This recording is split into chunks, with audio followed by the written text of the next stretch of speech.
Good day everyone, good day mga kabahay. For today's video, may flex lang tayo. So yung flex natin dito mga kabahay is almost 15 years na nilang dining set. So ito ay 6-seater.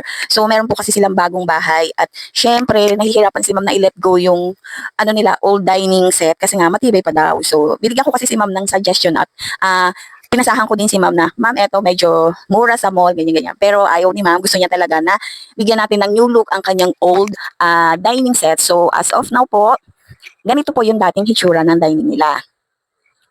So ayan po, kulay maple, sobrang dark, at hindi talaga siya babagay doon sa motif na kailangan naman i-target doon sa kanilang house. So ngayon, binigyan natin siya ng bagong new look, at eto na nga siya.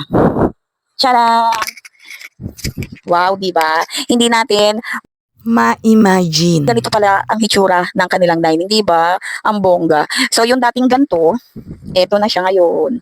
So eto mga kabahay is 6-seater dining chair. So ayan, kabalot. Inopen natin yung isa para ma-flex natin. So mga kabahay, yung color dati ng pagka-wood niya, eto, sobrang dark maple as in pa-red na siya. So gusto ko talagang ma-achieve dito natural color. Kaya lang, nung pinintahan namin, hindi siya okay kasi marami siyang dark stain. Tulad nito, mga dark stain na hindi siya magko-complement sa kulay. Kaya medyo dinark na natin siya. So mas darker to sa teak.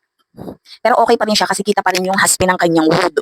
So kung matatanong yung mga po kung anong klaseng wood ito, ito po yung Malaysian wood na usually nabibili po natin sa mga mall. Buti nga po at walang problem tayong nakita. Medyo pinatibayan lang natin ng yung ibang part, nilagyan natin ng another mga pako, yan ganyan. Tapos binasilyahan natin yung mga damage, yung konting mga dukit, ganon. Tapos mga kabahay, ito yung pinili natin na fabric. Ang ganda niya, tsaka ang lambot niya. So medyo mocha, dark mocha yung pinili natin kasi gusto ni ma'am na medyo iwas doon sa dumi. Syempre pag dining naman, hindi naman natin maiiwasan na medyo mamaya may lumaglag na kung ano-ano, di ba? So ayan. Tapos sabi ko kay ma'am, eto kasing size ng chair is madaling hanapan ng ready-made na cover. So yun na yung sinuggest ko kay ma'am na bibili na lang po ng ready-made na cover kasi okay yung size nito, madaling hanapan. So yung naging design po nito mga kabahay is banana. So medium size ng banana kasi yung usual banana, dalawahan. So eto, pinaganyan ko siya para maging cute siya. Eto yung side view. Ito yung back view niya. Yan. So, i-flex din natin ito after natin ma-deliver sa Kalakha project. So, ito ready na nga tayo mag-decor next week, mag-install ng curtains, blinds, at saka sofa. Magde-decor din po tayo doon. So, ito na po. Pakita ko lang. Konting pasilip yan. So, sa mga gusto po na magpa-remodel at nahihirapan mag-let go ng mga old nilang mga gamit, pwede po natin bigyan ng bagong look, bagong kulay, bagong design yung mga gamit nyo. So, ayun po sa mga gusto magpagawa, message, Mami Ella Home Furnishing siya.